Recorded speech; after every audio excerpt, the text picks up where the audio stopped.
So I want to thank everybody for coming out today and hearing my presentation for my class. Today we're going to be talking about how to fish for bass. Hopefully this will be a guide to be a really good fisherman or woman. Hopefully. Let's see. So we're going to just watch this short video clip and hopefully it'll help you understand the joys of fishing. I don't think there's anything more relaxing than a day of fishing. Just kind of a lazy day out on the pond when you grab the gear out of the trunk of the car, tie on your favorite lure, and let her fly. The medical folks have all got us on these treadmills to get our heart pumping, but I say, give your old ticker a rest. Put your troubles behind you and spend a quiet day fishing. And I'll bet you a bucket of bait you add up more birthdays in a lifetime just trolling and reeling than you ever will huffing and puffing on those treadmills. Of course, some of you folks are like mules. You gotta get hit on the head before you really get it. So, whether you're just dropping a 20-cent line on a $2 pole or going for those record breakers with a fancy rig, enjoy this great sport of fishing. It'll give you more pleasure than a barrel of monkeys. And you know something? When the boss asks you where you're going for the day, just tell him that you need a little time to get back to nature to unwind. Just say, look, I'm going to kind of kick back and forget about the pains of life. And just toss that workload aside for the day. As you go out the door, give that sign on the door a little flip. The one that says, on fishing. Oh, and tell the boss that you'll see him tomorrow. Or maybe not. So as you see in that little clip there, fishing can be a lot of fun and it can also be really frustrating. So today, hopefully as we go through this presentation, we can talk a lot about the things that will keep us from getting frustrated and how we can catch those fish without messing up our pole and other things of that sort. So first, let's start on the beginning of fishing, where fishing began. Mankind has been fishing for a long time. We've always needed food, so this has been a great way to do it. So there's another little clip that I wanted to show that shows the beginning of fishing. Say, do you know that the very first fish that was caught was actually caught by mistake? It happened the day that Grunt was trying to toss a line to his buddy Groan on the other side of the river. Few people know that fishing was actually started by Grunt and Groan.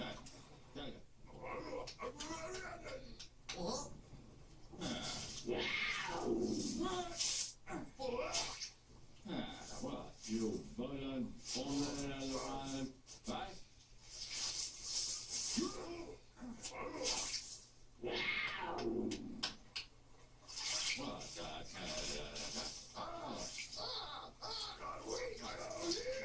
And that's how fishing began. Boy, I think you got a keeper there, Grunt. Well, fishing has come a long way since man's first catch. There's a whole bunch of things you can get to make this sport more enjoyable. So I'll tell you what, why don't we take a look at some of the clothes and equipment available to the modern day fisherman. So long, Grunt.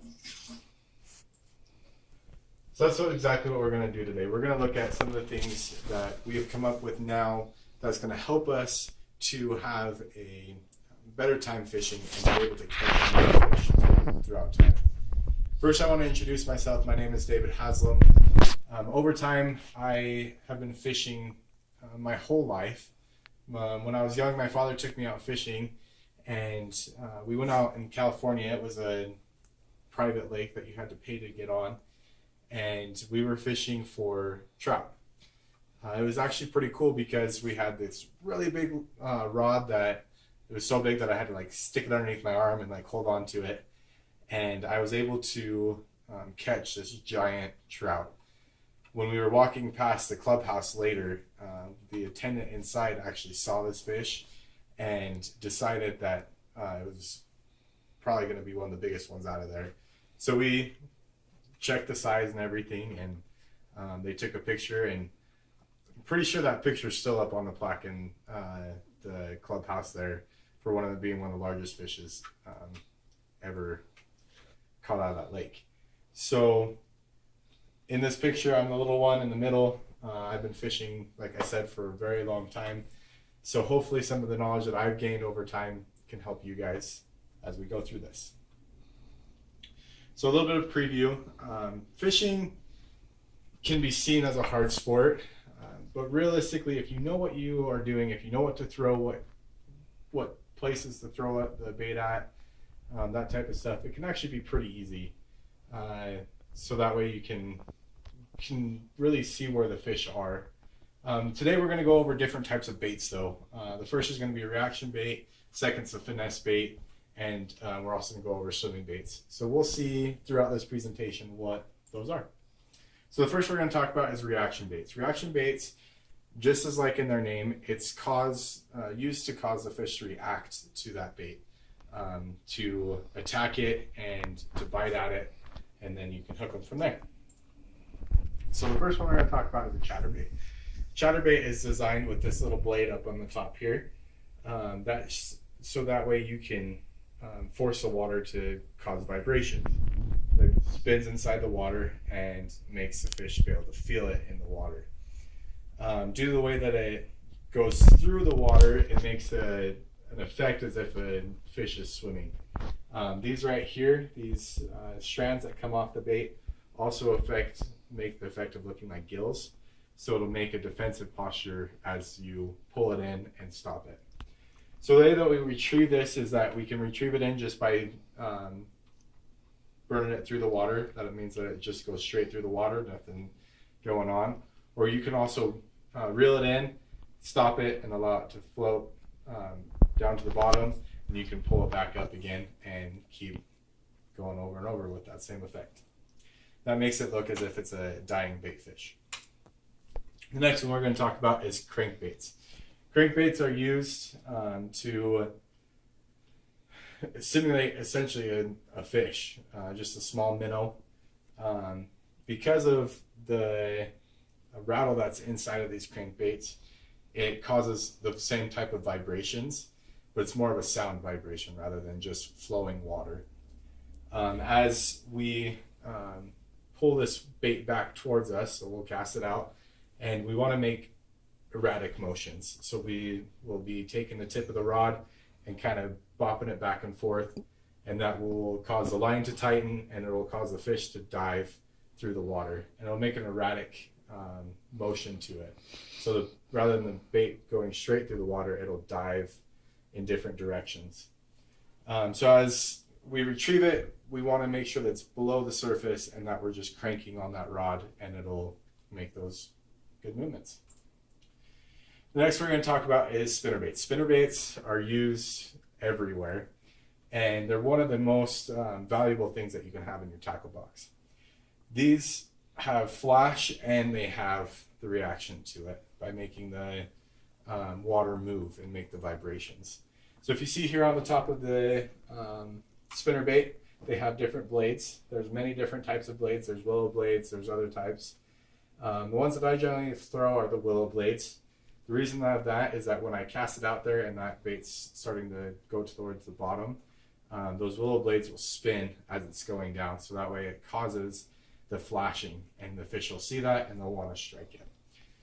So with this one, you're also gonna, when you're gonna be bringing it back, it'll be looking like a fish at the bottom. That's why we have this design here. That's what the fish will be going after. And then you also just want to kind of burn it through the water. You just want to just reel it straight back in. So you'll cast it out and then you'll reel it in. That blade will be spinning in the water, and it will cause the fish to react to it. Next we're going to talk about is finesse fishing. Finesse fishing is one of the strongest fishing type, or the ones that you want to throw when the fish are really not biting. If you're struggling to get them on the reaction baits, you want to go to this finesse fishing, just because you're you're going to entice them far more. So the first one that we'll talk about is the drop shot rig. So the drop shot, as you see, it has a line that comes through the hook, and it has a Palomar knot. Palomar knots are one of the strongest knots that you can make in fishing with the fishing line. And then at the bottom, you have a big old weight. So the way that this works is that you want to rig it up with just a small hook. This is a small plastic bait, and then you're going to throw this out in the water. So when it goes out in the water, this weight is going to be at the bottom of the lake, and then the plastic will be just a little bit up. So when you bring the line back, it'll look as if the fish is just bouncing in the water. So that's much like how a minnow fishes or swims. It'll just kind of erratically go through the water, and it looks amazing in the water. It looks great for the fish. And so the different types of plastics that you'll want to use are definitely just smaller plastics, nothing giant, so that way you get that good effect of like a minnow. Next one they're going to go over for finesse fishing is the weightless presentation. So on weightless presentations, this has no extra weight other than what the plastic has and the hook. So when you throw this, it's going to be a really slow fall. And as you think about like a dying bait fish or a dying worm that's going down into the water, it's going to be a slow fall on it. So that's what this is mimicking. So to rig this, you're just going to have a certain hook. So these are the type of hooks that it kind of has like a divot in the top part of it, and you're just going to put the plastic on it. It's pretty easy. Then you just tie the line onto there. So like I said, the way to fish it is that you cast it out there, you really let it slow fall down to the bottom, then you just want to kind of kick it back up so that way it flows back into the water, and then it'll slowly go back down. Different type of plastics again here is smaller types of plastics. You can use larger plastics. If you're going for bigger fish, you can definitely use bigger worms, other things like that, that'll make bigger fish want it, not the small ones. So if you're just going for numbers and you just want to catch a lot of fish, this is a great way to do it. You're not going to cover a ton of water, but you'll catch those ones that you wouldn't catch otherwise. So this one is a Texas rig. Texas rigs are used if you want the bait to be where the head of the bait is down on the ground, and then the rest of the plastic is up in the air. This mimics worms quite well. It also mimics as if a minnow is like eating on the bottom of the lake. So with this, you're going to have a tungsten weight at the front. It'll be, generally I do a bullet just because it gets into the grass easier, and then you can pull it out of the grass easier. And then you're going to want to have generally a 5/0 hook, and then you're going to put your plastic on the hook, just like as you see in this description here. So this is very similar to your weightless presentation. You're going to cast it out there, it's going to go to the bottom, and then you just want to kick it up, and it'll go back down to the bottom, and kick it up again, and then you'll bring it back down to the bottom. So yeah, this is Texas rigged. Okay, next we're going to talk about swim baits. Swim baits are very effective if you have a lot of cover towards the top of the water. This will go through and swim just like a normal fish. So let's talk about a few different ones here. It is made to mimic a bait fish, but this one is generally a live one that's swimming through the water. So the first one we're going to talk about is square bills. Square bills are used for erratic motion. So they're the ones that cutting through the water that really makes it look like a fish that's just going everywhere. So with this, you'll just tie it onto your line. You're going to cast it out there, and you're going to just crank on your rod. So as you crank on your rod and reel it in, that fish will just dart all over the place. You can also just burn it through the water where you're just reeling it through, and it'll still have that erratic motion, the side-to-side erratic motion. You're going to want to use the square bills when there's not a lot of grass, and you just want to be kind of towards the surface. If there's a lot of grass, these get hooked and hung up really well because of the treble hooks that are on the bottom of them.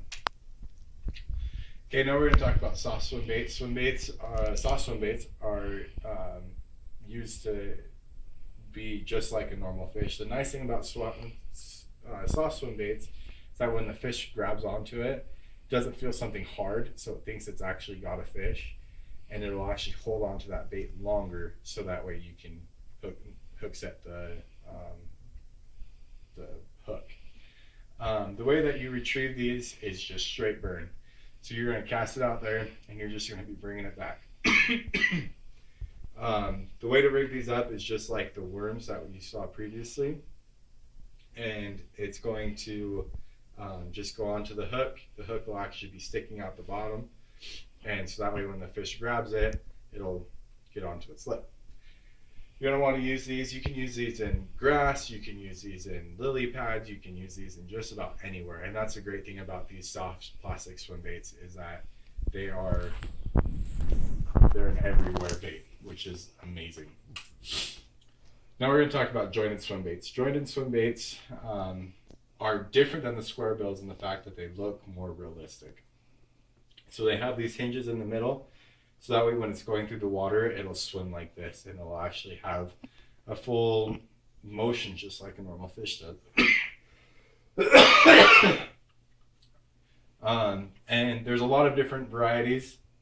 You can get ones that have one joint, you can get one with multiple joints in it, and you're going to want to use these. They're kind of the same places as the other baits, or as the crankbaits, because these will get hung up really easily as well. And but they're great for rivers, for fast moving water, because it'll make it have that more of that look to it. So in conclusion, while there's so many ways to catch bass, there are hundreds of ways out there. The important thing is to remember that this sport is called fishing. You're not always going to catch something. You can throw everything that you have in your tackle box, but if it was called catching, we would have a totally different circumstance here. But the great thing is that we're out here as fishermen to go and be outside and to learn more and to be in nature and to love the world that we're in. And being able to fish is a great pastime and a great sport. And I've loved it throughout my life, and I hope that through this presentation and through what we've talked about today, you will be able to enjoy it more in your life as well. So I really appreciate you coming out. These are some of the works that I cited. If you have any questions on it, I can send you to any of those different places. So really appreciate your time, and I hope that you all have a great night tonight.